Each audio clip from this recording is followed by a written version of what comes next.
Welcome to Tea in Space. My name's Tom. And this is Space.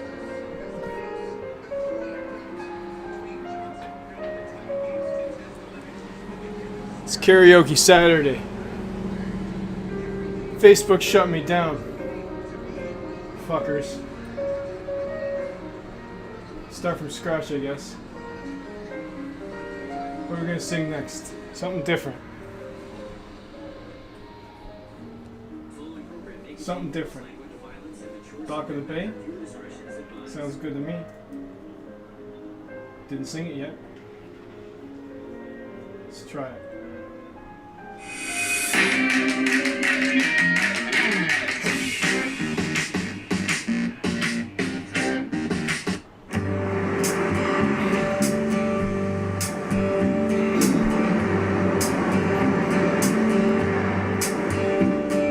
Sitting in the morning sun, I'll be sitting when the evening comes, watching the ships roll in, then I'll watch them roll away again. So I'm just gonna sit at the dock of the bay, watching the tide roll away. Ooh, ooh, ooh. I'll sit at the dock of the bay, wasting time. I left my home in Georgia, heading for the Frisco Bay. I had nothing to live for, looks like nothing's gonna come my way. So I'm just gonna sit at the dock of the bay, watching the tide roll away. Ooh, ooh, ooh. I sit at the dock of the bay, wasting time. Look like nothing's gonna change, everything still remains the same. I can't do what 10 people tell me to do, so I guess I'll remain the same. Here resting my bones, and this loneliness won't leave me alone. 2,000 miles I roam, just to make this dock my home. So I'm just gonna sit at the dock of the bay, watching the tide roll away. Ooh, ooh, ooh. I sit at the dock of the bay, wasting time. Ooh, ooh, ooh, ooh. Oh, oh, oh, oh, oh, oh, oh,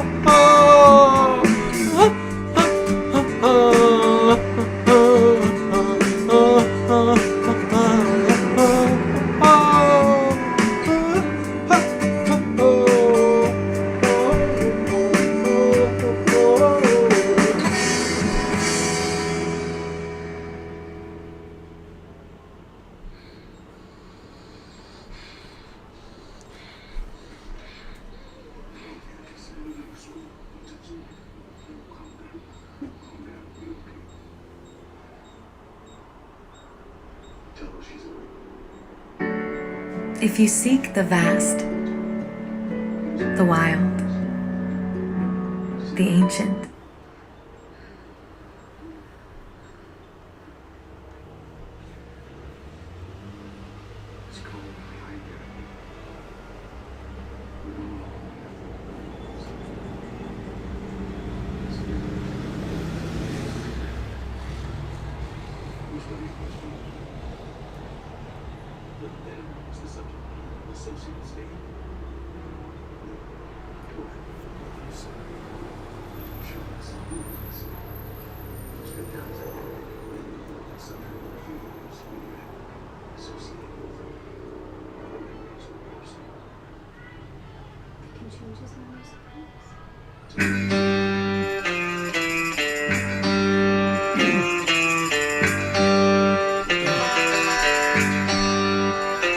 Take the last train to Clarksville and I'll meet you at the station.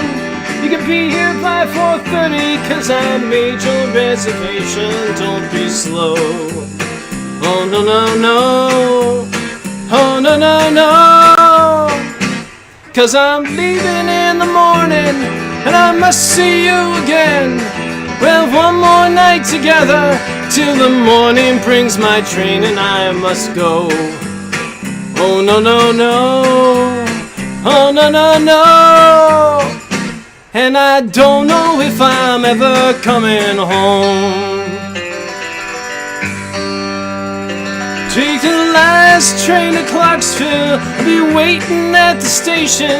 We'll have time for a coffee, flavored kisses, and a bitter conversation. Oh, oh no no no. Oh no no no. Take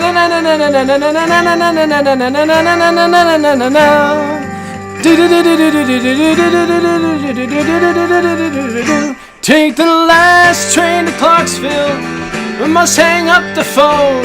I can't hear you in this noisy railway station. All alone I'm feeling low.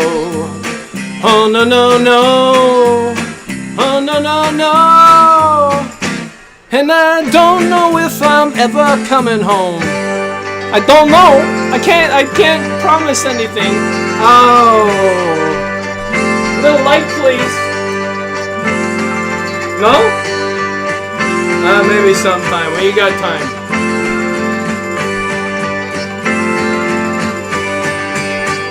Take the last train to Clarksville and I'll meet you at the station. You can be here by 4:30 cause I made your reservation. Don't be slow. Oh no no no. Oh no no no. And I don't know if I'm ever coming home. Take the last train to Clarksville.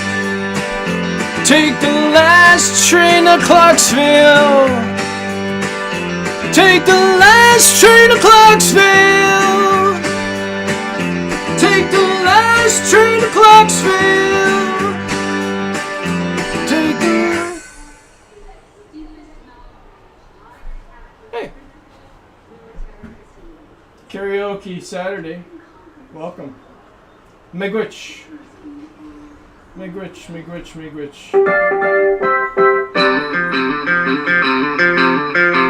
I thought love was only true in fairy tales, meant for someone else but not for me. I'll love without to get me, that's the way it seemed. Disappointment haunted all my dreams. And then I saw her face. Now I'm a believer, not a trace, no doubt in my mind. I'm in love, ooh, I'm a believer. I couldn't leave her if I tried. I thought love was more or less a give and take. Seems the more I gave, the less I got. What's the use in trying?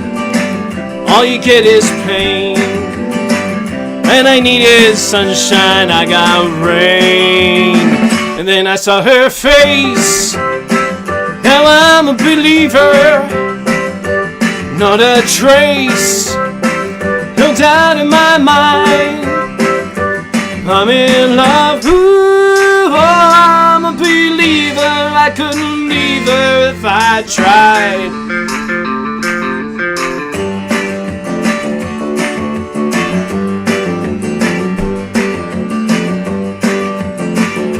Karaoke Saturday. I'll love without to get me, that's the way it seemed. Disappointment haunted all my dreams. And then I saw her face. Now I'm a believer, not a trace, no doubt in my mind that I'm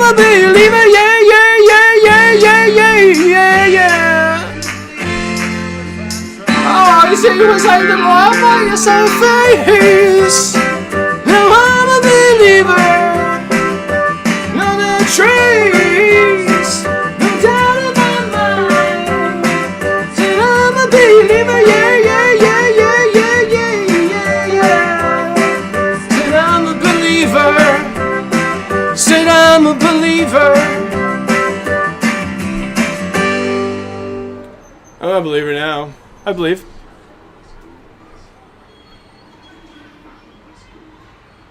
Facebook canceled me. Shut me down once again. At Subway, we know how important it is to see how your meal comes together. That's why we've always been there, preparing your food fresh, right in front of you. Singing myself once again. Makes sense.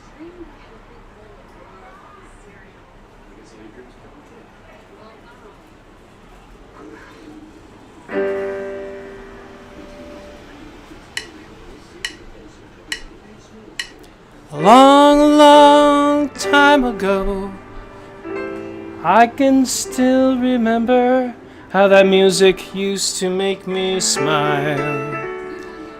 I knew if I had my chance that I could make those people dance, and maybe they'd be happy for a while. But February made me shiver with every paper I deliver. Bad news on the doorstep. I couldn't take one more step. I can't remember if I cried when I read about his widowed bride.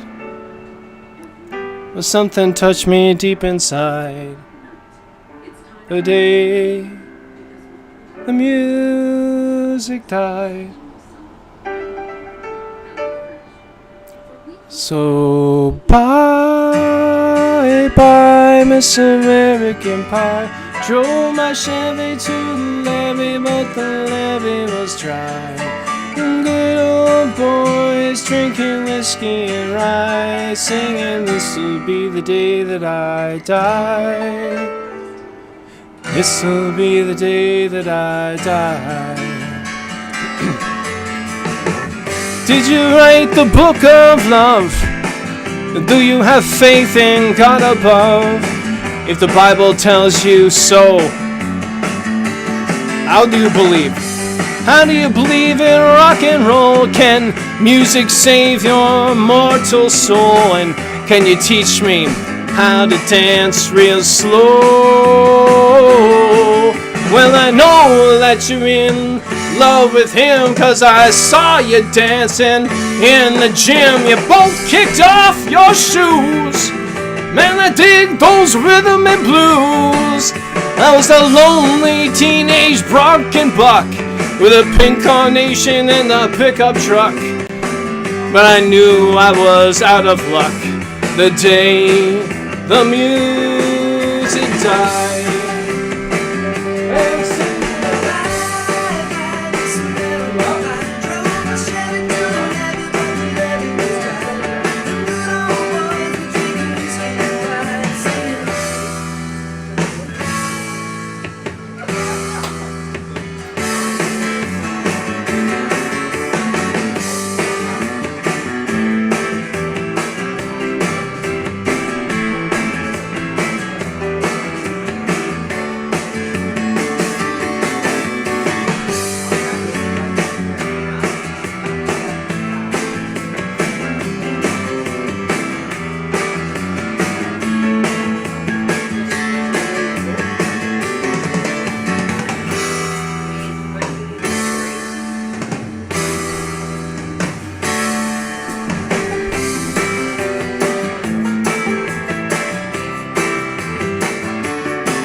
bacteria, parasite, funguses, etc. that are part of our being. Everybody has cancer cells, but the use of nutrition, supplements, and medicine allows us to keep up with the cancer cells and does not allow them to proliferate.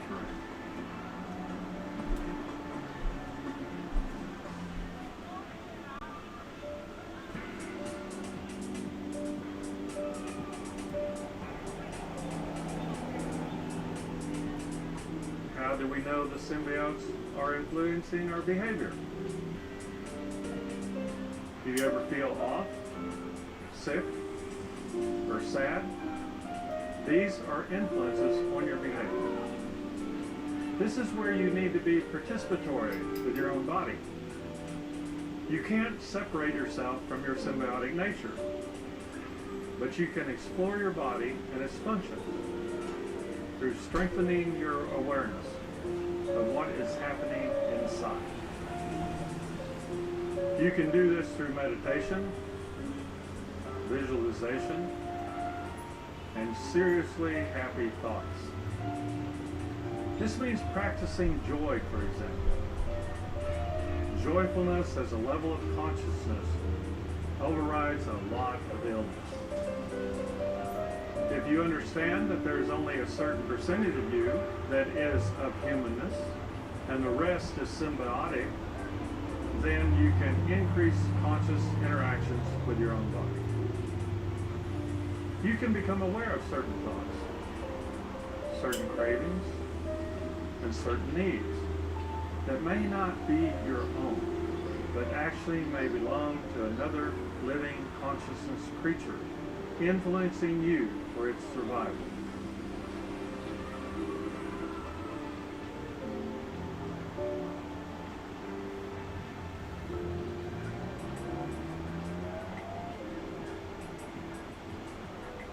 Let's take the definition of transhumanism. The belief or theory that the human race can evolve beyond its current physical and mental limitations, especially by means of science and technology. Having and comprehending advanced technology, but not having the experience to deal with the totality of reality, means that technology may not be able to help change or actually contribute to the future of humanity and its evolution. Technology has created many replacement parts for the human body. When we have replacement parts in our bodies, these parts and new AI technology additions can create a consciousness of its own. It would be a technology-based consciousness. Biological consciousness runs off of bioelectricity and has different signature than the mechanical technology of consciousness. Tech runs on a different energy. For example, an artificial heart. While they mimic the functions, they do not cover the full spectrum of what a natural heart is and does. And this is the fallacy of technology. Think of the artificial heart experiencing love. It doesn't have that function. It would be inexpressible to influence the system the way a real one would. Just like the parasites, bacteria, etc., these artificial pieces disrupt the natural energy flow in the body.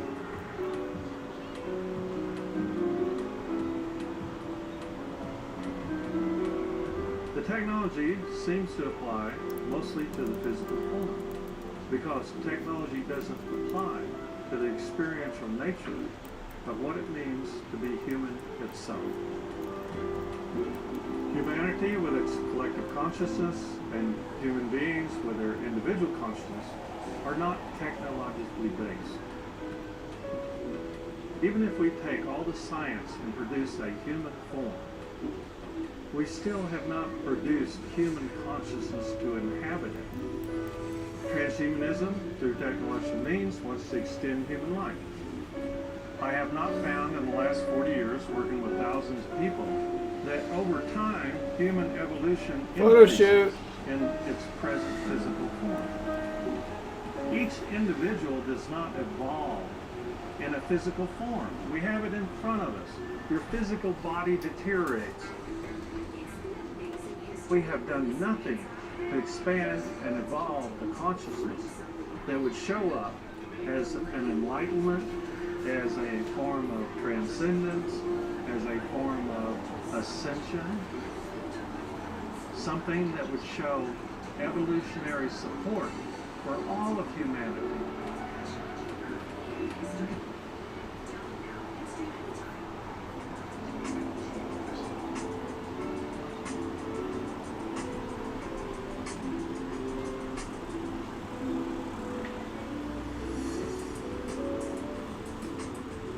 Consciousness is not homogeneous throughout the human body. In fact, throughout human history, there have been many attempts to attribute or allocate different aspects of our consciousness to different parts of our body. So, we use chakras as an example, the heart chakra, as something that expresses love. At the same time, the heart experiences grief. Grief is the reverse. Cards are stacked against us. Just the way I like it. Causes us to fall Just the way I beyond fucking like when it. we experience the loss of a person, pet, or something important to us. And then we go to the lower back, the sacral area of the body. If you have a lot of anger, we would say, oh, do you have any pain in your lower back? All of these are attempts to find consciousness in the human body. We attribute the shoulders with taking on burdens, carrying the weight of other person's expectations. So we have all our emotions that we can assign to different parts of the body. It's why we say consciousness is not homogeneous. We assign different importance to various organs and functions and parts of the body. And in doing so, what we're doing is facilitating the flow of energy from our unconscious mind into our brain and therefore into our body. And the reverse of it is to experience life itself. It's why life is experiential. It's experiential with a physical form.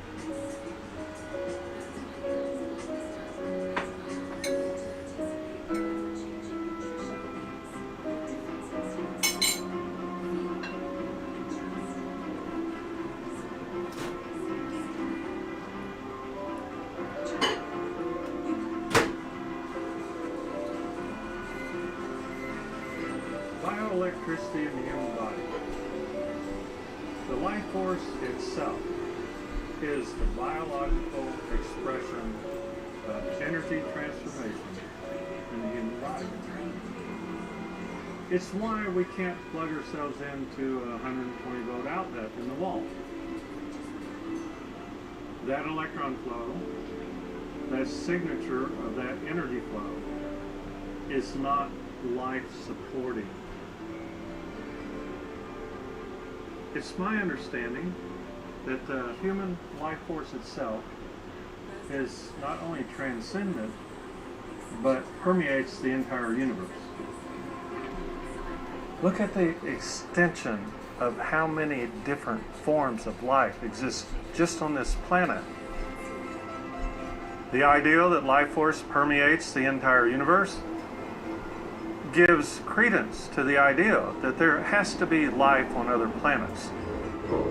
There has to be life everywhere that there is physical matter, because physical matter also employs and uses life force.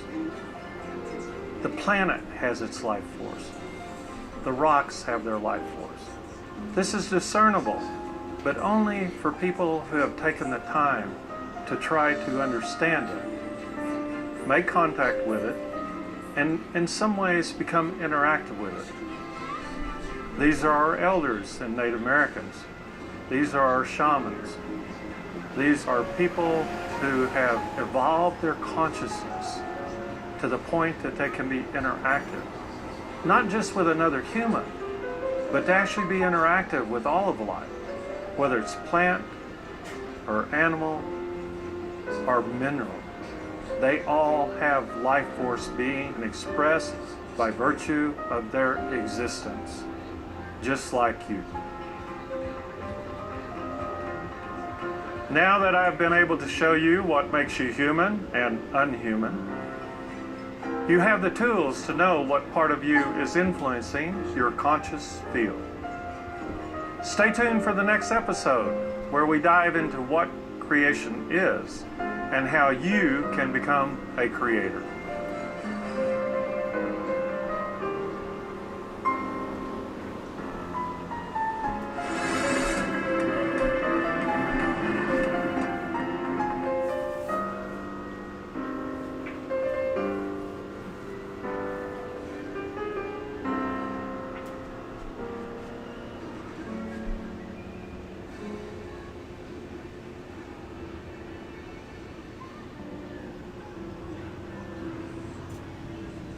I don't know. I don't know, Melanie. I don't know. I don't know.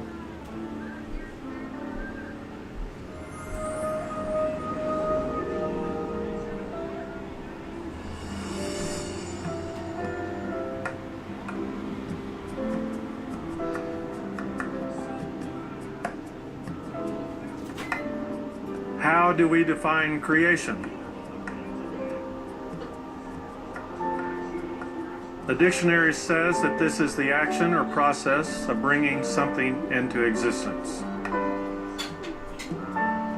How did you get here? And where did you come from? These are two questions each human on this planet asks themselves at some point. And this is where I plan to fill in the blanks for you, as well as define what existence is in the first place.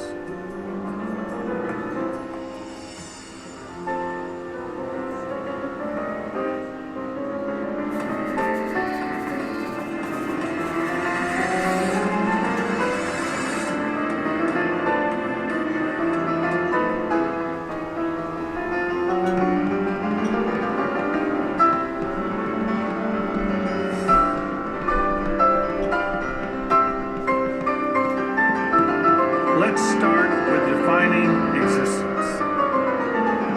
Human existence to me is the presence of consciousness in a physical form. It is the summation of vectors of information, energy, and spirit. Where do you come from? We think that the human being begins with a combination of the egg and sperm producing a zygote. We know that you have a pre-existing personality that is downloaded and becomes expressible in the human physical form. The physical form itself comes into existence from a predefined field that we call human. This field has to exist before it can be fulfilled. The information is transmitted through the combined physicality of the egg and sperm and expands into the human mold or a mold of humanness. That spatial field is also pre-existing. We have a pre-existing consciousness, you, and a pre-existing form, which is human, and a pre-existing field that is humanness and humanity. We have a pre-existing consciousness in the field, and it is manifesting itself into the field form. This, then, is when you come into the pre-existing human field and form that is based on the collective consciousness of humanity from which it originates. This means all humans look like humans, and also your human form is defined by the genetic makeup of the zygote as a physical human blueprint. This blueprint has information and parameters that limit the expression of the human form into defined characteristics.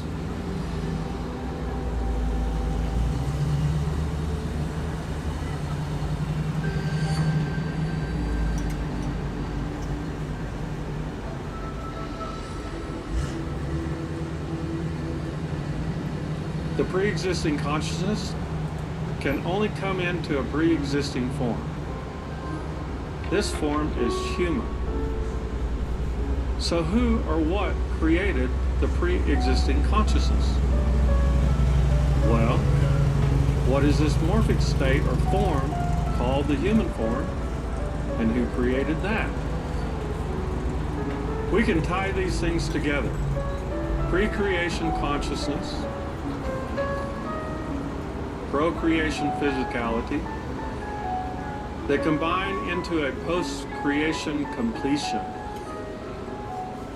For example, let's say there is a pre-existing form for a snow leopard. The extent of the morphic field and the quantity of the creative energy, life force, creates the spatial availability and limits the number of snow leopards that can be born onto the planet.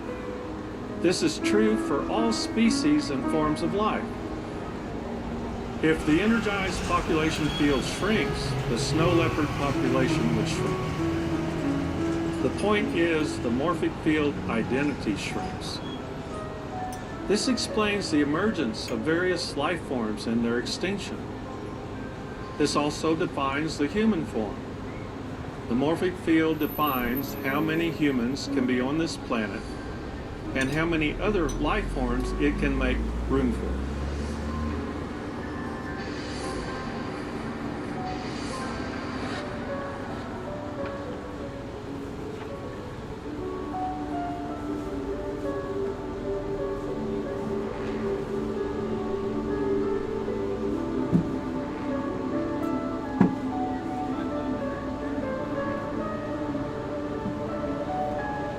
Let's get back to pre-existing consciousness. It is a locus in time-space. This is different from our reality of space and time. Space-time is our reality, and time-space is all of reality. This means it's a reciprocal to our space-time continuum, and the problem is we only have the reference of space-time continuum. To explore time-space as a source of existence is to explore zero reality, where time, space, and reality are mutable. This is zero reality. There hasn't been anyone to define this area of time-space except in mystical terms and references. I think these could be re-referenced and add to our understanding of life. Time-space has different properties. It has different information.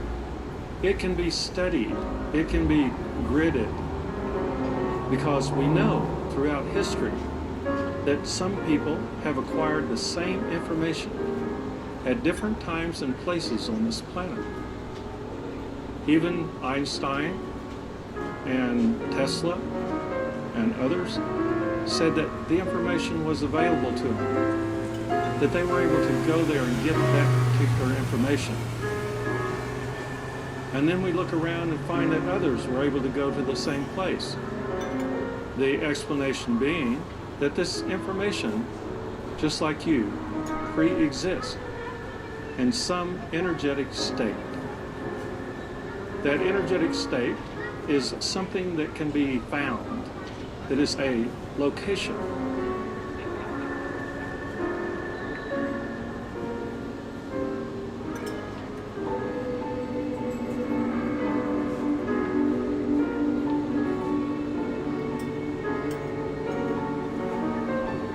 These pre-existing consciousness floating around in that time-space need procreation to translate into this time and space. The resulting vector's summation is the source of translation from time-space to space-time. Procreation is the opening that translates into our space and time. Consciousness without form is called non-local consciousness.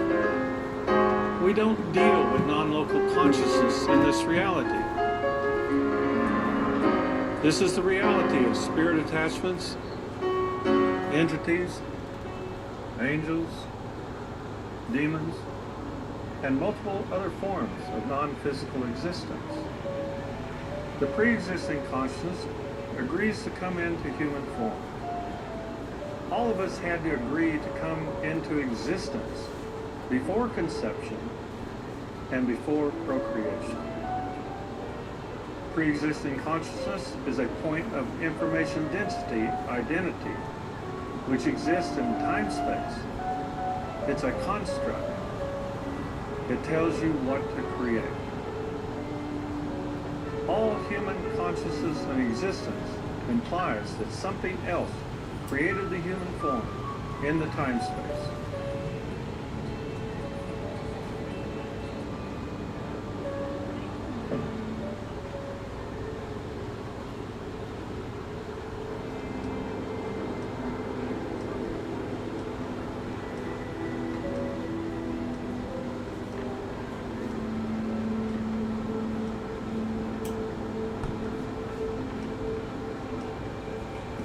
For pre-existing consciousness to be, you must have an existing form with identity and density that was predetermined by something or someone else. This is not defined or observable by science. What would this something else be that created the form for pre-existing consciousness? This is the realm of all spiritual inquiry, but lacking in the realm of science. Post-creation is causing procreation to come into existence if we reverse the processes, which means we actually create the form before it exists. We would go backwards from form to formless. Proximate reality allows you to explore this by using your ability to observe yourself or communicate with yourself in your pre-existing state. An example of this would be communication with who has become your child before they were born, and beyond to before they were even conceived. This helps you understand you can condition the field to some degree to create existence or opportunity. The same concept works for all things in life. Ideas, a partner, a job. For example, when a group of people do a brainstorming session, they are creating an act of procreation, using the idea of post-creation as something desirable. What you or a group wants or desires becomes a source of creation through communication of this desire and intercourse with space-time to bring into existence post-creation.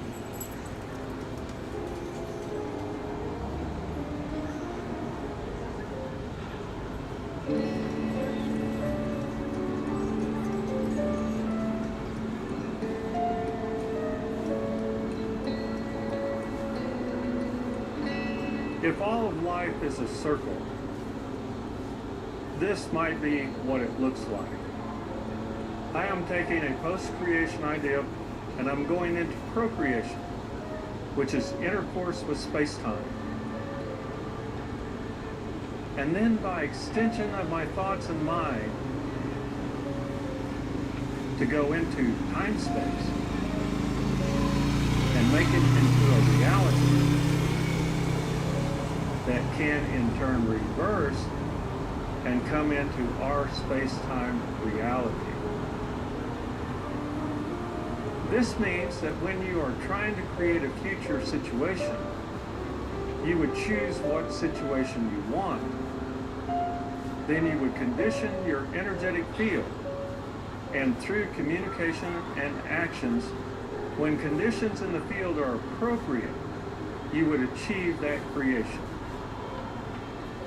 And then here comes the kicker. You cannot create all of reality. There has to be conditions, some sort of environment, some sort of content, some sort of connection that would allow all this to come into being. Or the quantum probability wave that has that potential outcome collapses into space-time, which is your reality. Quantum probability is a time-space aspect. Time-space is zero reality, and it has its own rules that are not necessarily scientific or follow scientific laws or mechanics. There are instances where consciousness can come into a form that has not previously existed. There are only a few on the planet that can create in time-space. This is almost godlike powers.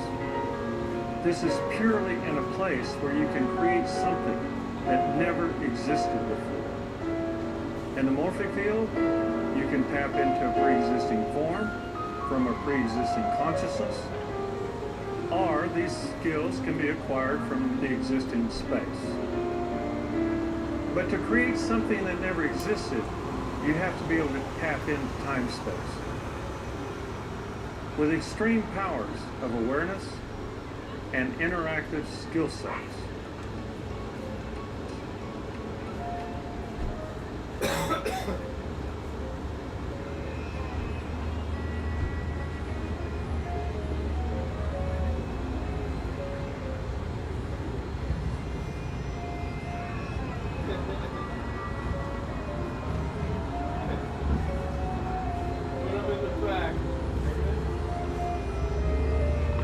In all of human history, there are references and attempts to understand creation.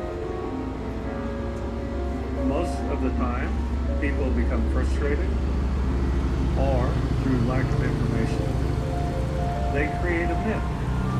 And so a lot of societies, historically and currently, have their myths of creation. They usually start with something like the Big Bang.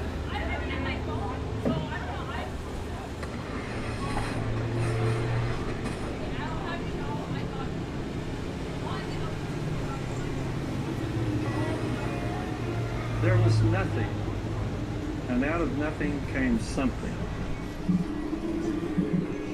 In Chinese Taoism, they referred to it as form coming out of the formless. In alchemy, they explain it as the translation from one existence to another, from a state of non-physical being to a state of physical being. Yeah, you'll figure it out. This is that circle of life that everyone tries to explain. You figure it out, you tell me. Or their miracle. It's always a miracle how life begins. Not knowing what came before the miracle allows us to start with a miracle because our consciousness can't comprehend. I'm blind up in here. I'm blind. With the finiteness of human mind and existence.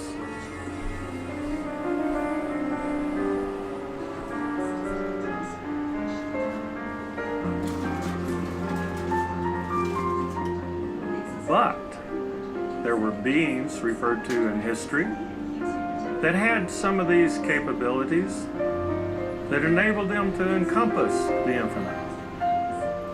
One of the earliest references is some beings that were called the Bon Po. These beings in mythology are energetic beings that would go from physical to energetic and back. These beings resided in Pakistan, Tibet, and India thousands and thousands of years ago. They were progenesis of the human being and represented our shift in evolutionary form from dominance given to the spiritual over the physical. At the same time, there was another area that also developed an interest in this transmutative process of going from the physical to the non-physical and back to the physical. In Egypt, it became the basis for mummification, the ideal that the human being can be resurrected and reacquire life force as the old human being continuing their existence. This alchemical process is a transmutation. It was never about changing lead into gold. It was transcending the human being physical form and a return to that state of existence, zero or non-physical reality. They experience the unity of the universe and not its duality.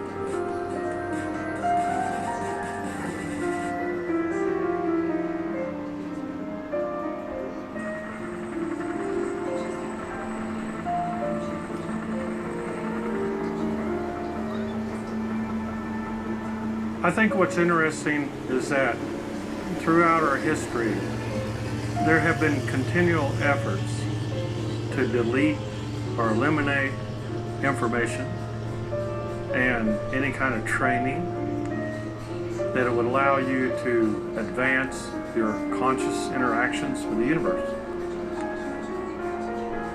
It seems like every conquering culture wants to destroy what has come before.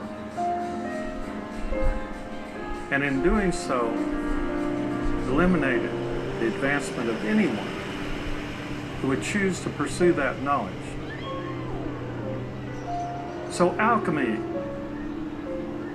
Taoism, starting in the 1900s, late 1890s, they become very much something to be ignored or something to not be considered. And yet, you find that there's all these layers of philosophy and techniques that would allow a person to advance themselves outside of the rigors of university or other forms of programmed instruction.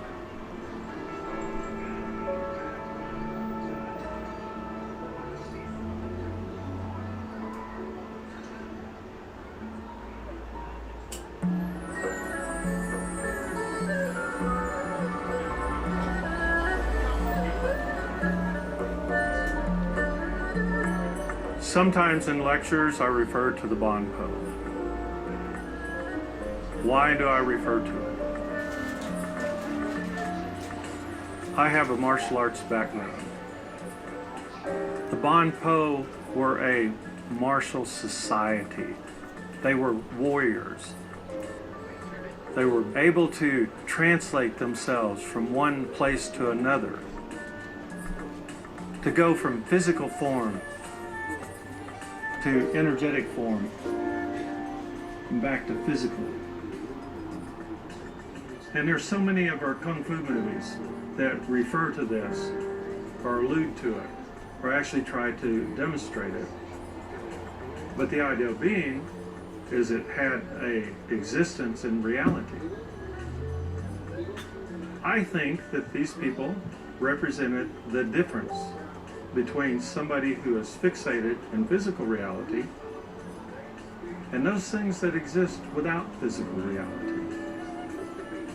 Their ability to go back and forth and transition seamlessly is something that I find very interesting and at some level very desirable. It will allow you to travel the universe. It's referred to in Native American teachings as being able to extend ourselves out into the universe with our consciousness to receive whatever we see, whatever we encounter, whatever we experience and translate it back into our physical forms. It's like if I found something in the universe that I think would be a better use of my physical form, I could develop additional skills. I might grow additional senses beyond the ones that we are born with. The Bon Po could develop these senses. They could develop these skill sets that gave them a more extensive ability to interact with the universe. That's important because the universe keeps getting richer and richer the more you can expand into it.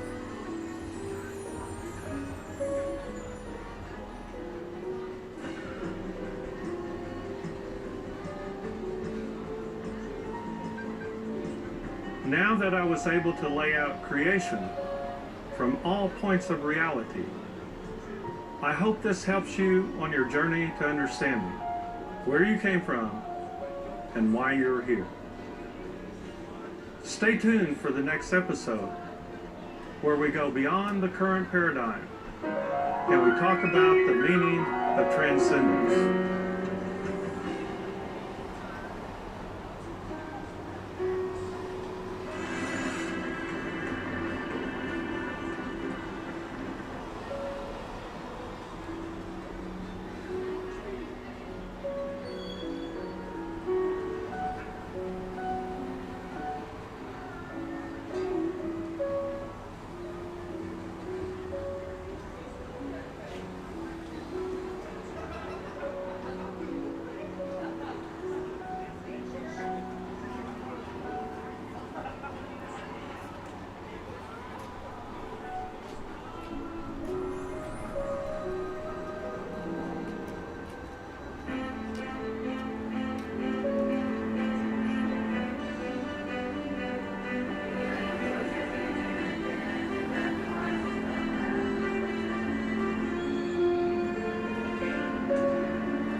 People always want to talk about ascension. But why ascension? Ascension is transitioning from existing reality into an imaginative existence. This has no reality because it only exists in zero reality, non-conscious reality. The reality of the imagination, the reality of thinking, it's only true over there. It's not true in number one reality, or physical reality.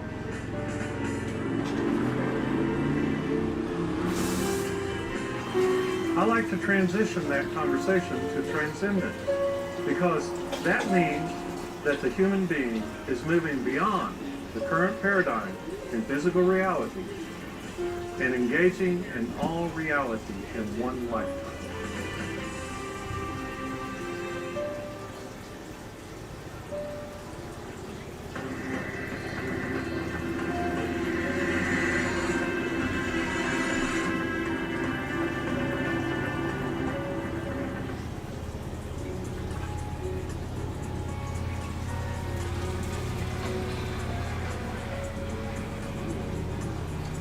What does it mean to transcend, and why is this important for humans?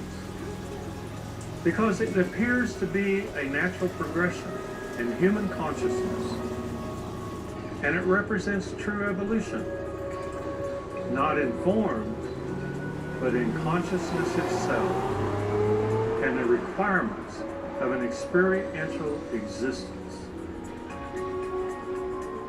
This also has, to some degree, an effect on the human physical form. The effect on the physical form is illumination. We have talked about the human energy field, the human energy body, the human energy form that supports our physical form. And we see representations of it throughout history. All kinds of art tried to depict the different states of what it means to be human.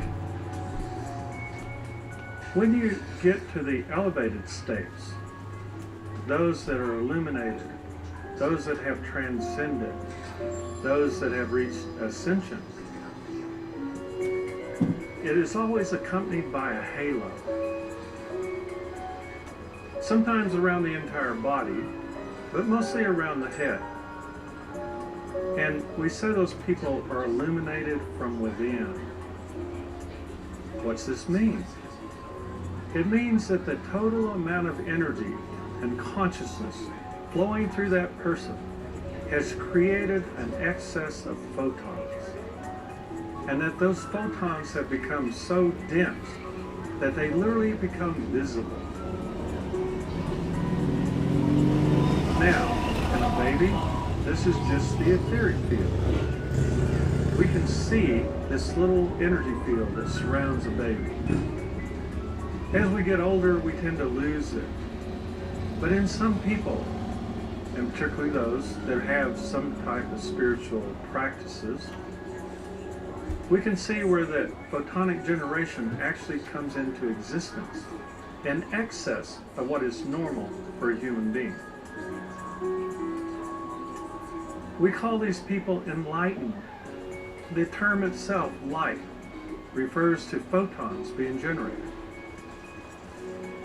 We are a photonic entity. It's how we see things. It's how we interact with the primary sense of sight. Sight allows us the greatest information flow. But it's when somebody becomes spiritually inclined, or somebody who has achieved some state of existence, that we start generating this excess of photons. And when they become visible, that's where we first start seeing all these beautiful halos. That's what it means to be illuminated.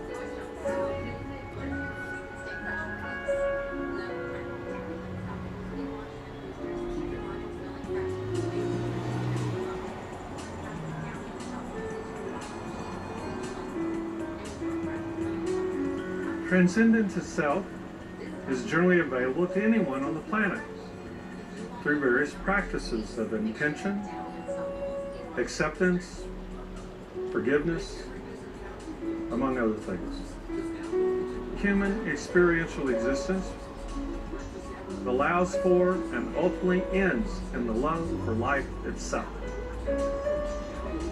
This is transcendence and its place in human consciousness evolution. This is why we should focus on transcendence versus ascension. Because transcendence is a reality, and ascension is an imaginative state of being with no physical perceptive senses or biology. Number one reality is physical, and zero reality is the non-physical aspects of our existence. And we use both of these to expand ourselves and our consciousness.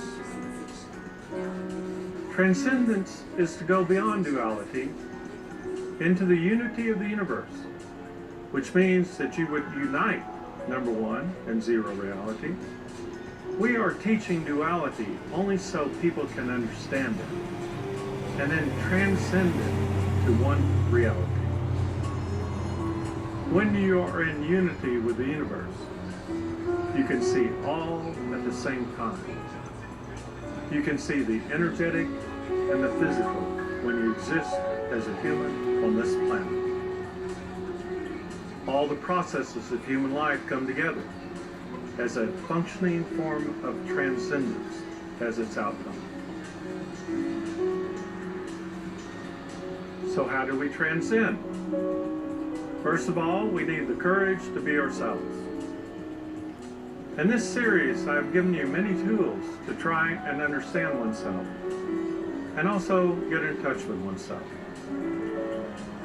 Once you understand you, you need the courage to be oneself. You need to be the unique you in the universe. This is the first step towards illumination. Once you have made this step, you have created movement towards understanding the complexity of the world around you and everything you have experienced.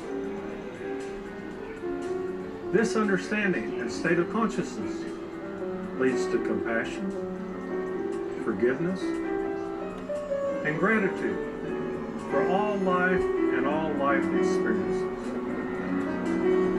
We have reverence to all existence. This is the ability to observe ourselves in a neutral state. It transcends our history and our fears. Emerging into this state is to become fearless, accepting, and appreciative of your life and all life in the universe.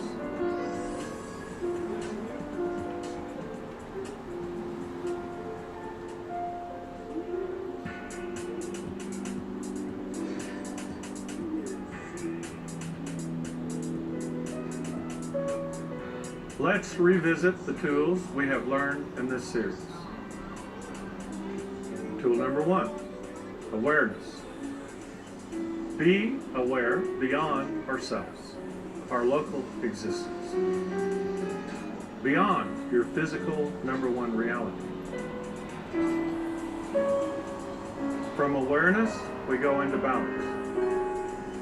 Balance is defined as equipoise, to not favor one or the other forms of reality. Balance can be achieved through neutrality. Neutrality can be achieved through non-judgment and just observation. Early in this series, I gave you some exercises to simply reflect on your day without judgment.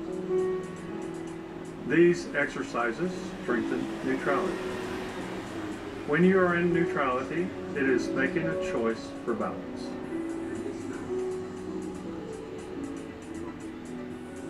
From balance, we go to moment.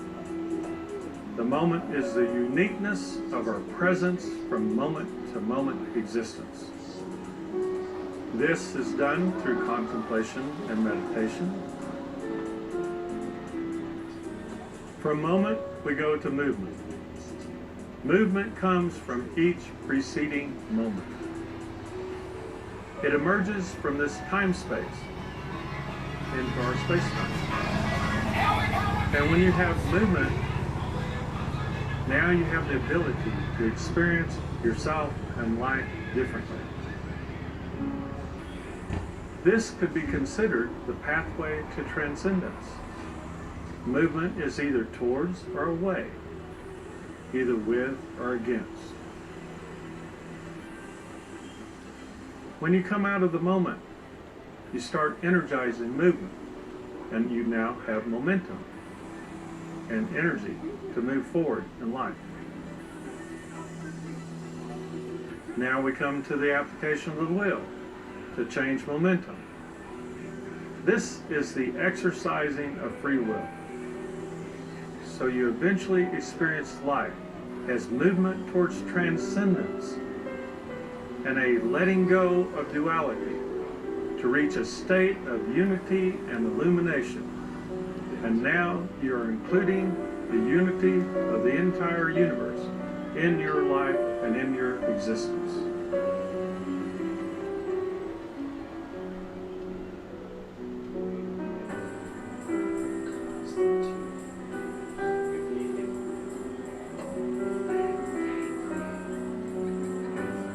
What is illumination?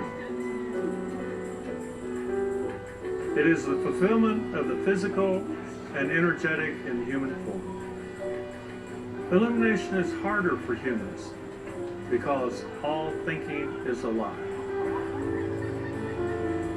And all thinking has pre-existent state in the universe and then comes into reality based on the fact that we have and think that we are those thoughts. Our thoughts are part of the collective consciousness. An individual reception of those thoughts that are picked up by your mind and then made into reality are not necessarily true. From pure consciousness you came, and to pure consciousness you will return. You will do this whether you pursue any form of advancement of consciousness in this lifetime. You will keep coming back, according to Vedic literature, Gnostic, and other alchemical and spiritual theories. You will continue your advancement only as your consciousness elevates. What's interesting about transcendence is it occurs not only on an individual level. It can occur in a family group. It can occur as a social group. It can occur as the consciousness of a nation. It can occur as the consciousness of the world. Every step in transcendence has an effect on the evolution of not just yourself, but of all humanity.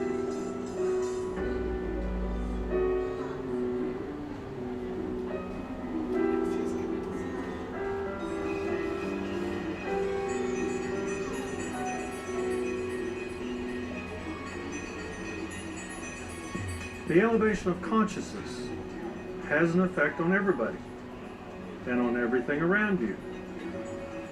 At lower levels of consciousness, such as guilt, evil, shame, you are infecting everything and everyone around you. You are infecting reality. At the middle levels of consciousness, you are affecting humanity, and the higher levels of consciousness, you are inspiring and elevating humanity. When a person emerges into a state of transcendence from a horrible situation, from an addiction, from destructiveness to human nature or their surroundings, oftentimes we find in family units or in societies that the entire group transcends. The entire group moves with that one person that was able to transcend their current paradigm. What percentage of humanity needs to transcend to change all of our current reality? Right now, with the current Earth population, we would need about 16 million people to transcend the current level of consciousness on this planet and elevate it. At the level of courage and neutrality, you're actually providing the space and opportunity to expand consciousness. And then, if we keep going in a transcendent state, you start providing inspiration to everyone that is around you.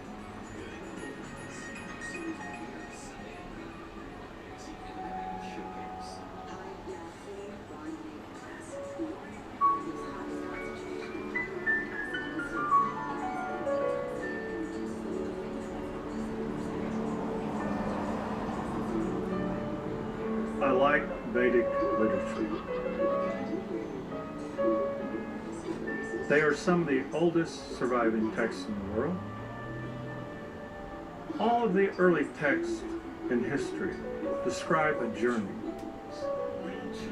They all tell the story of coming into being, going through hardship, and eventually transcending and leaving this world behind. This is the story of transcendence. It is something that we don't teach so much anymore. It is the story of elevation of consciousness. It is the story of the journey of the soul. And in current literature, we call it the hero's journey. Every human being is a hero. They go through being born, and they go through all the experiences of their life, and eventually transcend to finding peace and joy in the non-physical world.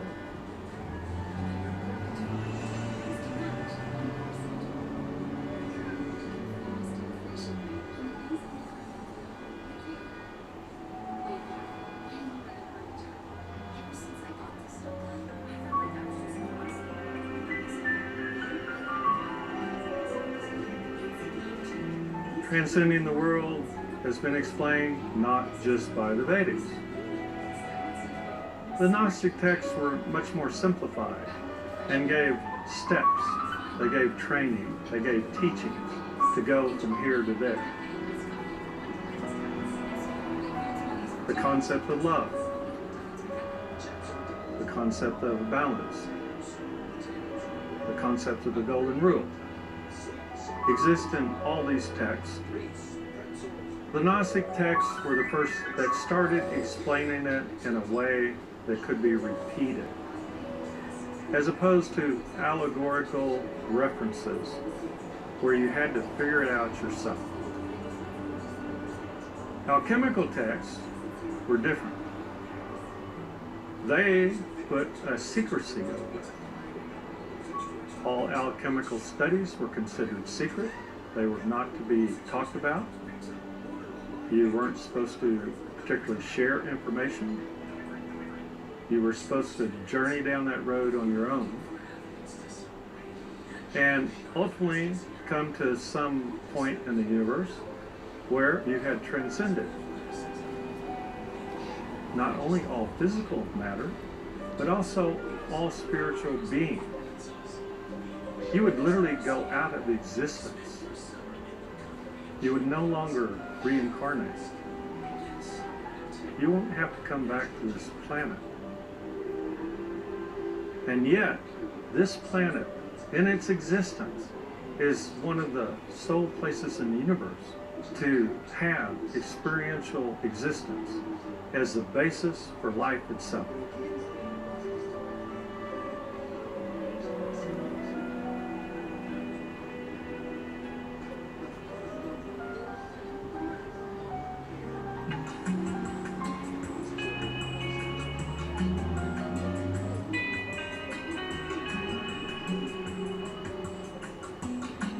In this series, I've talked about the duality of reality.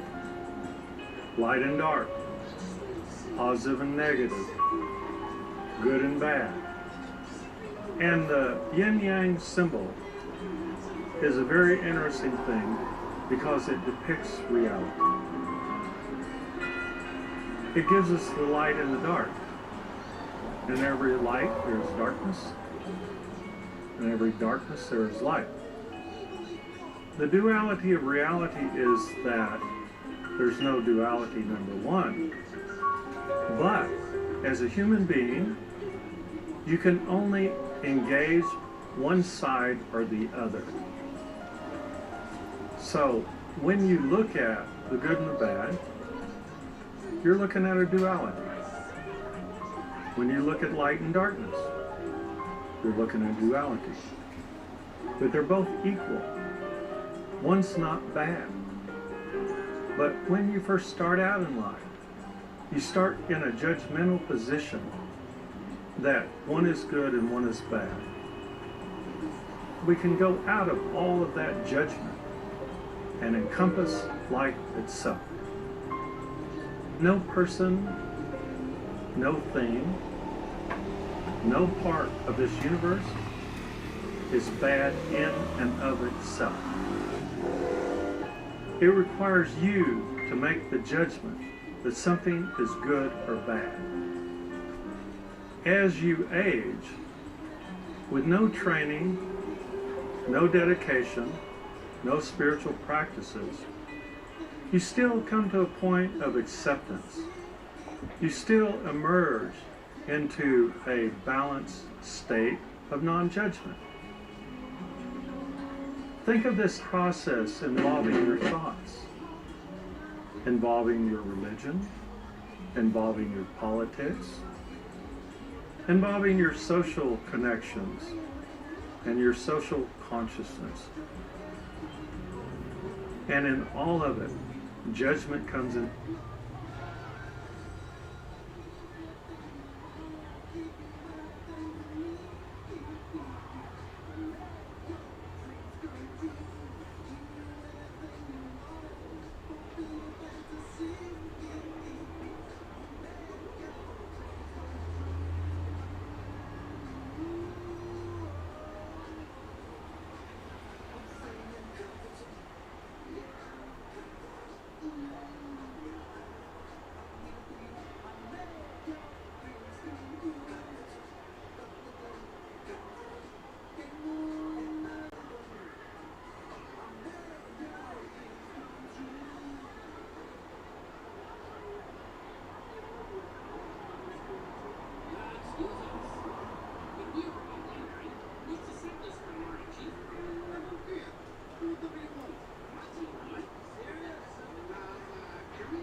then sort of, then you can go from there.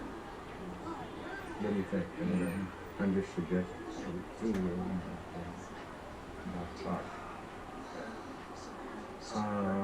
You mean where we went? Yeah. Enough to do a lot. You know, that, I mean, I even could use the word revolution. Oh, well, that's wonderful. All right, everything okay? Yeah. Okay. We'll just wait for all the other conversations.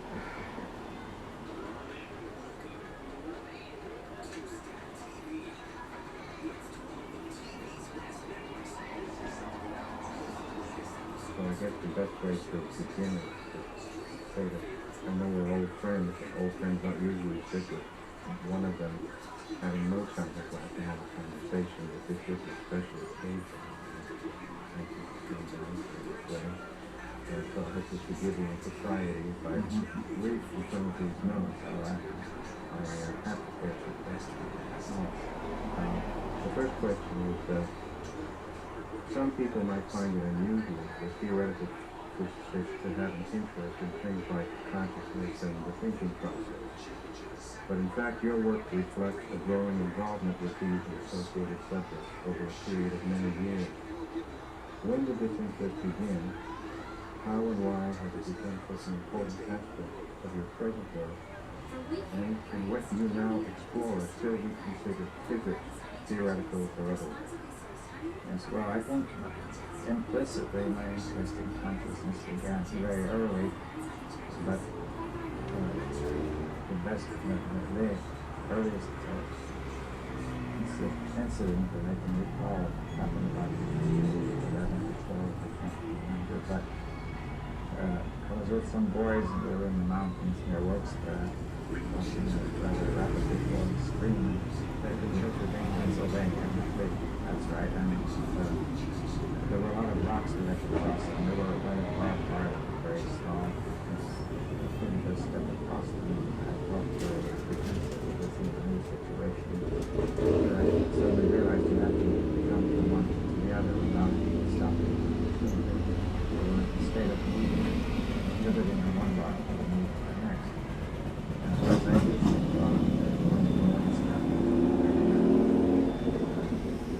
knocking out the steps. Generally, that's the way you function. Yes, well, I think people generally did a lot of them. In other words, you think before you So you try to map it out a bit, it's more secure and so on. But see, here was a case that wouldn't work. You had to do it from moment to moment. Then after that, I felt it made a deep impression on me. This theme has recurred a lot in my work.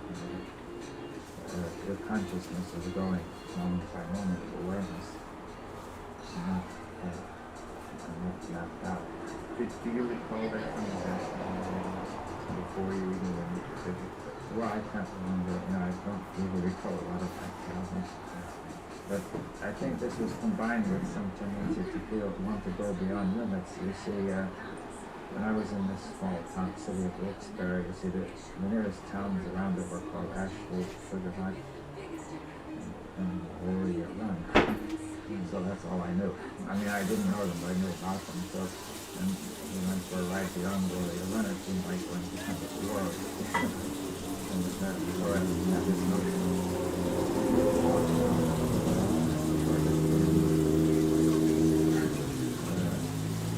What answer did they give you? I never remember what it was. So I think that notion used to fascinate me. I remember in third grade class, it was a sort of Nordic folk tale about some place which was east of the sun and west of the moon. The idea being that it was beyond all limits. That idea was always fascinating. So I think that was combined. You see that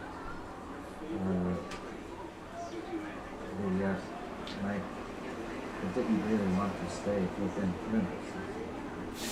And this was combined with my interest in and it was mostly implicit at that time. I didn't very often think of it.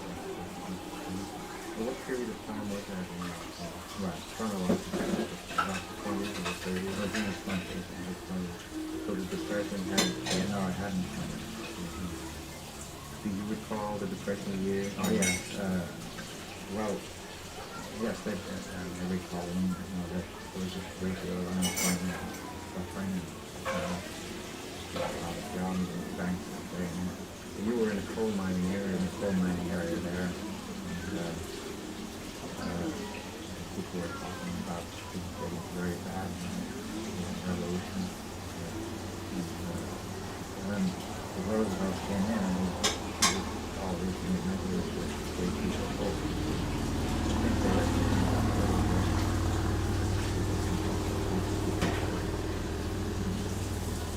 but I was I became very interested in politics because I thought, we got to do something about this other thing. As well as about the growing Second World War. Other people have to And so your interest in science was developing along. Yes, it was. Yes, it was. And I became, everything that I used to go to public libraries and I used to get books and things.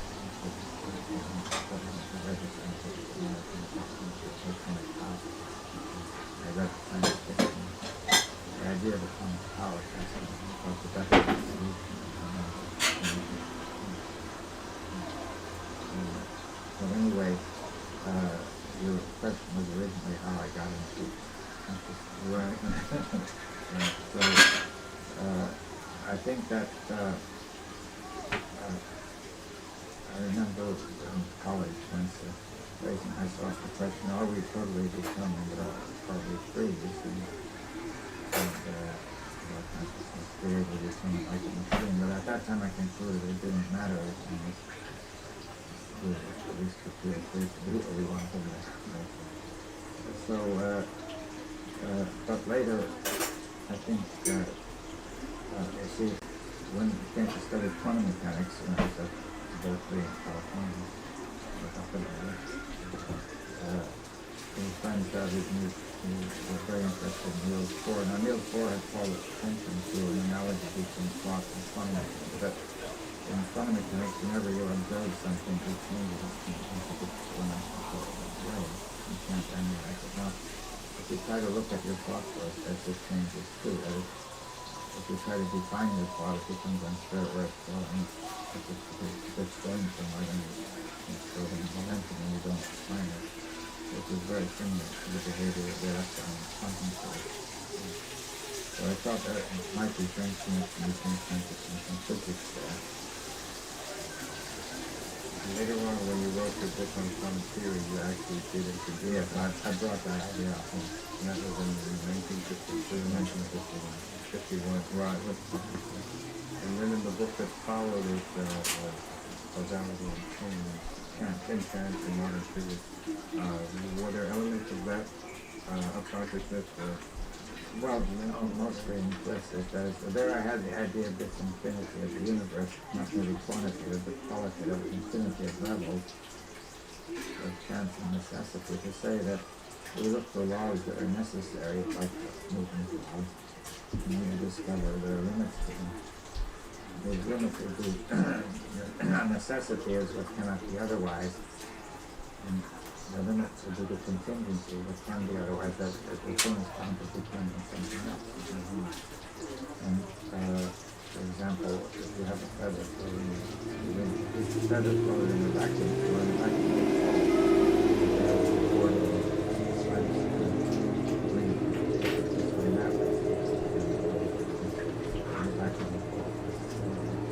so by connecting with the broader context, you get contingency. These are very complicated, chaotic, you get chance, and you can't predict it all. I know you connected those thoughts later on more specifically with respect to following the line of the development of consciousness. You went from writing that book to the theory of special relativity difficulty. Yes. Yeah, you see, the point about the causality book was that it brought up this potentially unlimited nature of reality, it would include consciousness, so it had something to do with it. The idea being that consciousness would have no specified limits. Along with nature, I thought nature and consciousness were not only reflecting each other, but actually participating in each other. Now, was that considered unique perception? I don't know how to Well, I was wondering if you got any sort of response from Well, I got some favorably usable book, but I mean, they didn't really, well, that wasn't from yesterday. Now, in the book that followed, I know there was an appendix to the Yeah. special relativity. Yes, that was in the 60s, and I wrote a book on special relativity with an appendix which I devoted to perception, and I said that there was an analogy between perception and the way relativity sees things, that we couldn't, according to relativity, everything was related to the way that we interacted with it to observe it, and also to transform it. Now, see, the point about perception is that it's a dynamic process, that we're constantly doing things and then seeing what happens, and when objects see what happens, move. Everything must move, the eyeball must move, show light, show form. And it's an active process. Now, suppose we say we are looking at a circular object, solid, and as we walk around it, it really looks like an ellipse. Always falls apart with perspective. But we know by now that there are different appearances of the circle. We say really it's a circle, it's a solid. So we could say the ellipse's appearance and the circle is the essence. Right? But then scientists came along and said that's only an appearance too, because the circle is made out of atoms. It's really mostly empty space and nothing there. And therefore the atoms are the essence. So, but then others later on they came along and said these atoms are made of smaller objects, they're mostly empty space. Atoms too are appearances. And then these smaller objects were found to be made of quarks and so on, electrons and protons and made of quarks. And they said these are fields. And see, they're looking for a theory of everything, but it keeps on receding. In other words, so I say that this suggests to me that everything, even our thoughts are fundamentally appearances, how things appear to the mind. And we combine, by combining many views of the object, we understand the object. And the stereoscope through views with three dimensions. So, by combining many views of the circle with of this object, we get the notion of the circle. By combining it with the scientific view, we get another view of the circle, which is made of atoms. But then another view of the atoms are constituted of smaller particles and so on. The more views we get, that we can integrate and cohere, the deeper our understanding of the reality is. So I say the reality, the essence would be called the true being. That really, we never get hold of it. It's unlimited. Everything, every view is limited. It's like a mirror with a list of another. Many mirrors, each one gives a view and limited view. But see, so I said theories don't give final true knowledge. They give a way of looking. The very word theoria in Greek means theatre, sort of the theatre of the mind that gives insight into the thing. And therefore, so you can say that fundamentally science is involved in a perceptual enterprise, not primarily in gaining knowledge, though knowledge appears, but knowledge is by product. And by understanding the thing, we can coherently, when our contact with it, as long as it is coherent, it shows that our understanding is correct. You see, we must distinguish between correct appearances and incorrect appearances very easily. If an appearance is correct, it is in some way related to reality, but it's evidently not the reality. The ellipses, if we understand their meaning, are a correct appearance to the eye. Though it's not an ellipse, it's still correct. So you suggesting that this is an inherent aspect of the thinking process? Yes, that's right. About whole perceptual process. our thinking process should be called an extension of our perception and knowledge, not primarily the accumulation of knowledge which we put into various mechanisms. So that's a rather profound statement, but could you repeat that again? Our thinking process, I would perhaps now make a distinction between thinking and thought. Thinking is an active verb. Thinking means you're doing something. And one thing you're doing is criticizing your thoughts, seeing whether they cohere. And if they don't, you begin to change them, experiment with others, you get new intuitions and new insights. And thought is the past participle, it's what has been done. It goes on the record, somewhat like a computer program, but that's not a very good analogy. I call it conditioning. You see, if we take Pavlov and his dogs, he had dogs who would salivate when they saw food. Now he rang a bell associated with the food, and sooner or later they began to salivate just by the bell. So there's an elementary thought there, which was whenever a bell rings, see, the first reflex was whenever food is there, salivation.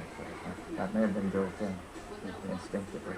The second reaction, which is conditioned, is whenever the bell rings, salivation must occur. It didn't have to go through this step of saying this means the same as seeing the apple. Now, I think that's a kind of elementary thought, you see, that every thought is active in that way. So if you say, whenever this happens, I need to do this. Whenever X happens, I need to do Y. Now that, you don't have to think. When X happens, you're already doing Y. It's a reflex. Now that is the nature of thought. And one reflex leads to another.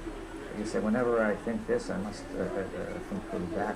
Whenever I conclude that, I must go to the next step. See, it may be established by association or by other ways, like reasoning, where you try to organize it logically, or by similarities. Association in time is the simplest. Similarities, association by similarity, or connection by logic. But once it's done, it's all the same. It's a reflex. Logic is a reflex. Yeah, and it has to be criticized by watching for its coherence. A logical argument, when you look very logical, is not always so. It's often incoherent. You have to be sensitive to that. It's a perceptive process. And how much of that, of what we just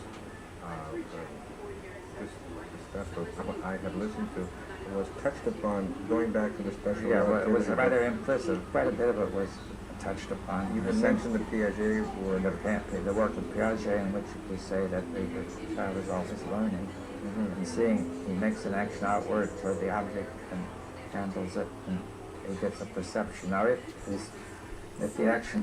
the perception does not cohere with the intention of the action, he's got to change the action. He's constantly learning. And you really mean cohere. Cohere. Well, I mean hold together in a coherent way, so that if he expects a certain result and doesn't get it, shows he didn't understand, right? So he's got to change his idea, his intention. So learning is the constant sensitivity to not getting the intended result and changing the intention so that we get the intended result. And that's a learning process. That's a learning. And I say that happens not only in perception of the young child, it learns with the animal, but all the highest and most abstract logical thought is exactly the same. Yeah. And it is sequential. Yeah. And you see, this learning is a process, right? And now it all depends. If we base it entirely on memory, on thought, what has been done, then there's no reason it should work. You see, it will go wrong. I mean, whenever anything changes, things are always changing. So you need an awareness, a sensitivity to the incoherence going beyond that. See, this is all with the nature of thought, you can see. This aspect of coherence and incoherence is really at the core of it all. Yes. Without coherence, our actions are counterproductive and lead to, at least they lead us to what we don't want. They can lead us to all sorts of tragedy and suffering. I'd like to hold that thought and come back to it, because I know you speak in terms of a coherent culture, which is something which appears to be lacking at the present time. But I'd like to just complete the original question, which was following your line in your work in physics. Mhm. After the relativity book came the book Wholeness Wholeness in the implicate order, yes. Well, that was a further development. Now, I should say, to understand that, we should mention, to go back to the first question about why I'm interested in consciousness. Now, see, as I think, you see, I began to go into philosophy, in the late 40s, more interested in what is causality and so on. I became interested in more general questions. And some of these people in Berkeley had been interested in materialism. They seemed to have some valuable points. And they considered everything in its constant change and interrelationship and static, which of course is the view I wanted. It was also sort of an attempt to fuse the religion and bringing the science. Yeah, they've tried to bring in science and so on. Now, I went to Brazil for a number of years where I met Michael Schoenberg, who was also interested in Marxism. He advised me, he said, that you read Hegel, who was really the source of a lot of Marxist ideas. And when I got to Israel, I read Hegel's Logic. And there I found something very interesting that, well, we all know that he was saying watch thought as a process, and he was really going along with my interest. In other words, don't be left to change with its constant. Yes, yes. You see, even when I was crossing the stream, I was really thinking of the process. You're not always close to the body, but there's this simplicity, the process of thought, which is not the whole way.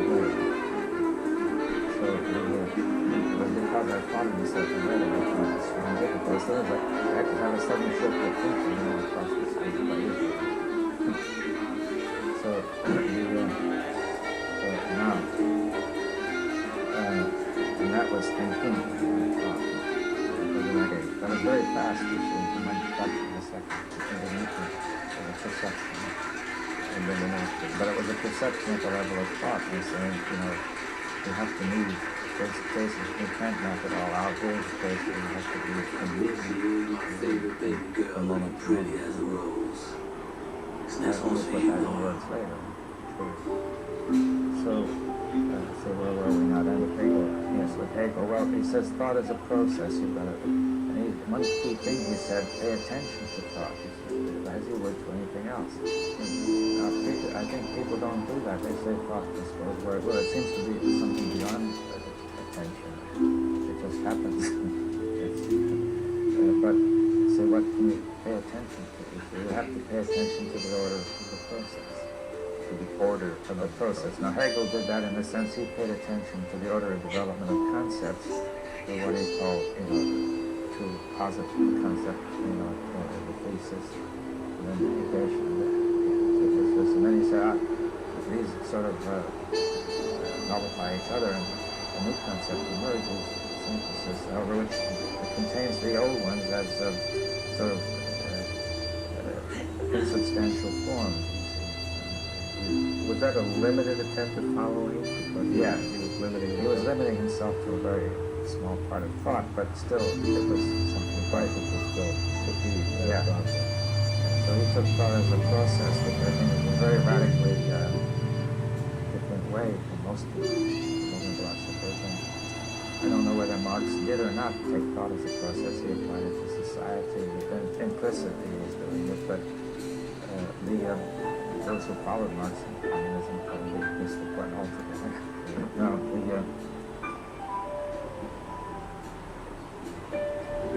but anyway, the insight was very much clearer in Hegel in spite of his rather difficult language.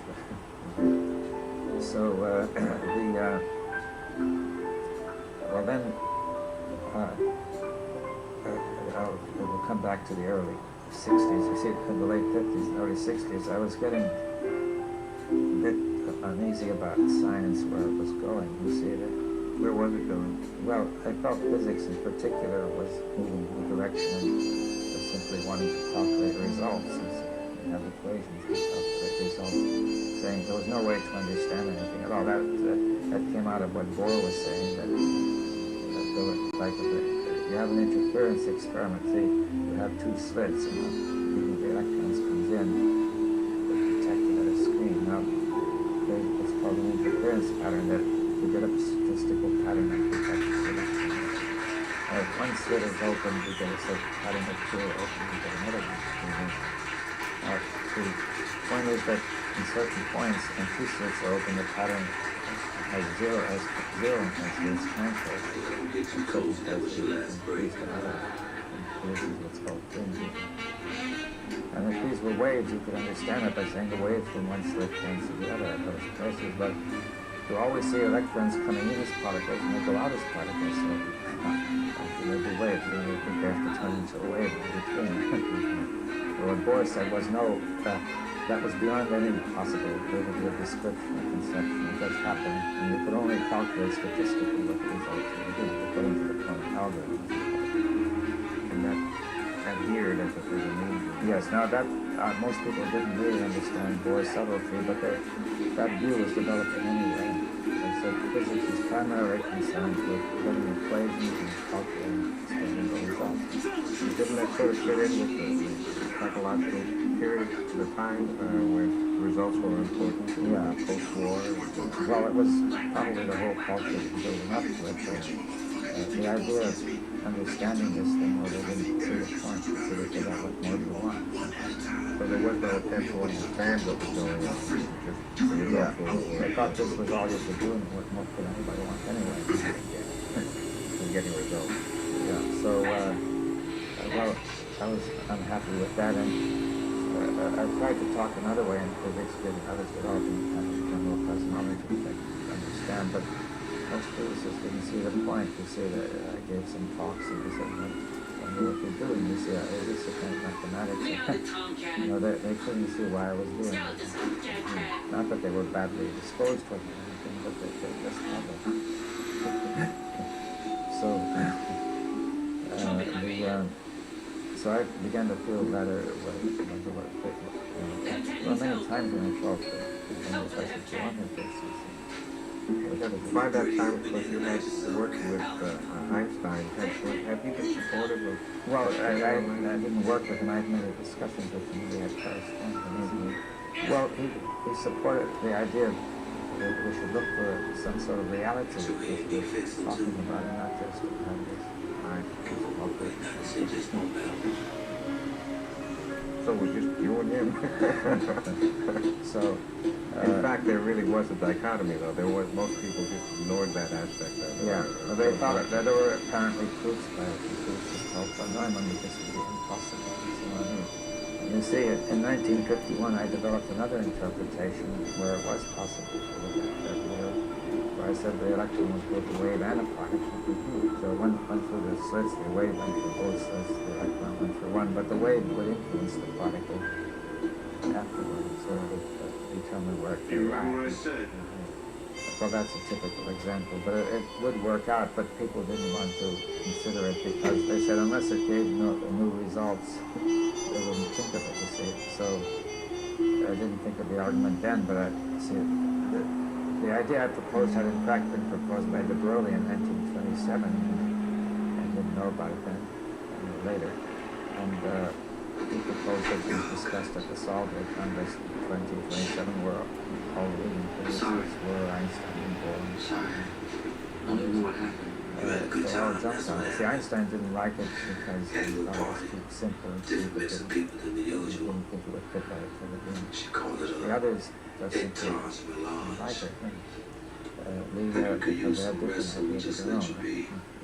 So they made fun of it and You got a footprint on my ribs. I remember and that then de part. Broglie got discouraged and gave it up. But see, I wrote this paper, and after that, de Broglie took it up again. But you gotta watch how And you in this walk. paper, I answered those objections and Sarge. developed the thing Billy. further.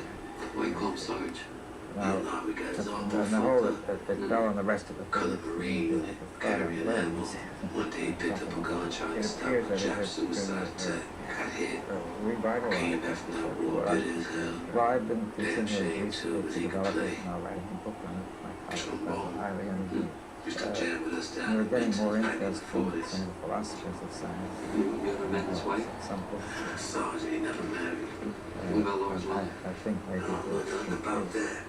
Which is So we Laura digress to here. get to that point, She go was a back to tiny the little 60s, and thing. we're still Always in following the the line. kitchen We're on region where we was the playing. wholeness and the implicate order. yeah, but I mean, Leading this up is to part that, of it to course. say, Music? Leading up to it. now, Now, I'm not you so see, then keen on people I being went, vocal while we so at play. that point I But you was on the you know, I line. got in touch with this organization, worked with the New York Public Library. There's a book, and in Sorry, that book, I guess there I'm was all a mad. phrase, And you know, the observer and the the observed. You music see, really, I thought really set it off. fellow I'm with sorry. Don't be sorry. You got a head just like mine. Always so, born you know, in it was on the same line as I. Turn the Pause days there for a around. moment now, because that's a giant That's leap. music. Yeah. Controls you more than you control As I it. understand it, It's the in you. observer and the Some observed people have call it it a gift, but it's a privilege just to by say word of my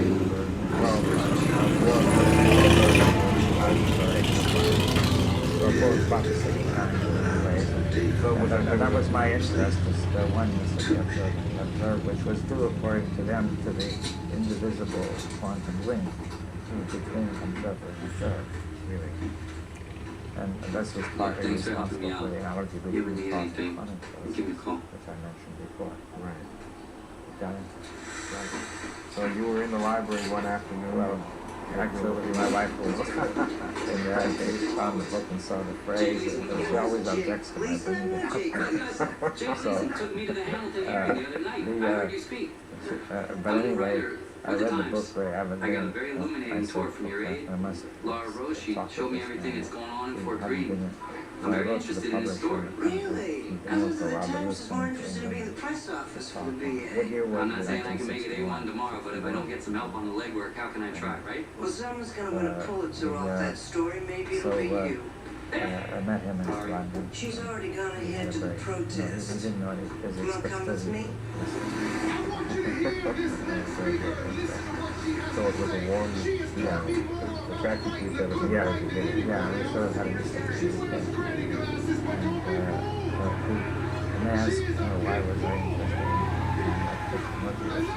interested in I wasn't getting interested in all sorts of broader philosophy. I had the notion that I think part of my whole cosmology was that the mind and matter were interconnected inside the one thing.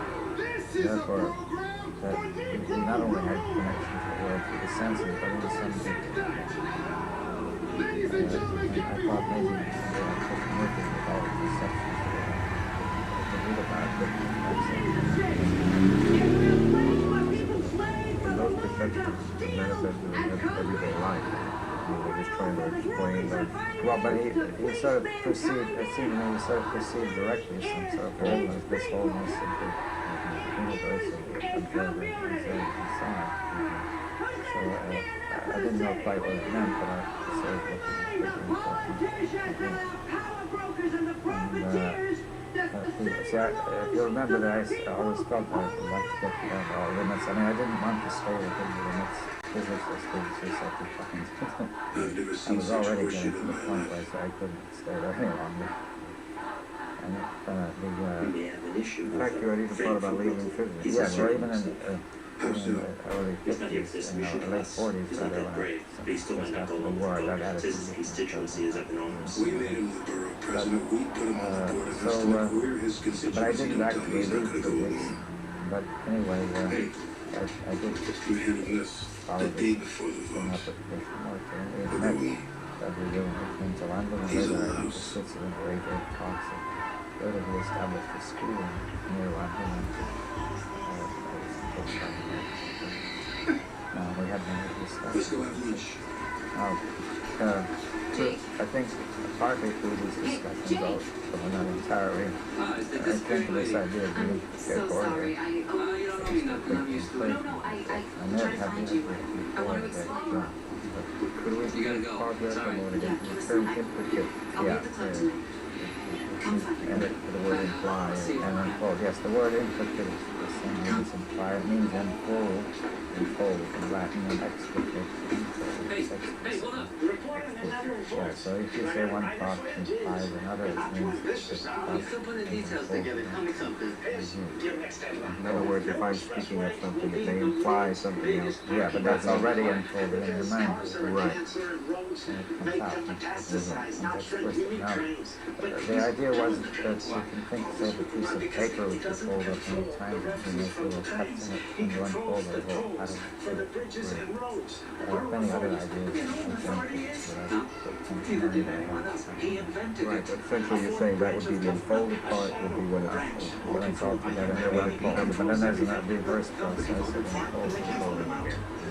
I saw that you could understand the quantum mechanics in terms of that process, that instead of saying an electron, for example, is a particle that's moving along, you could think that there's a wave coming in and falling. It's really unfolding to a point. It's unfolding.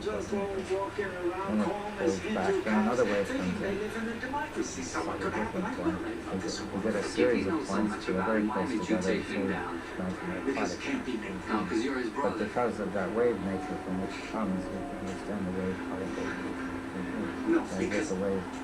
I still have dreams. And because we're used to seeing things in movement on this macro level, Yeah. the assumption has been that that's the way the electron Yeah. Yes, we're then extrapolating that. And then when you found the way the macro level works, and when you found in quantum mechanics it didn't make sense, you said there's nothing more to do except calculate. again, that was found out was a quantum, the term quantum itself is based in that. Well, the quantum, that's one of the features of quantum. The quantum has a space in the fact that To the scoop of the decade. Do your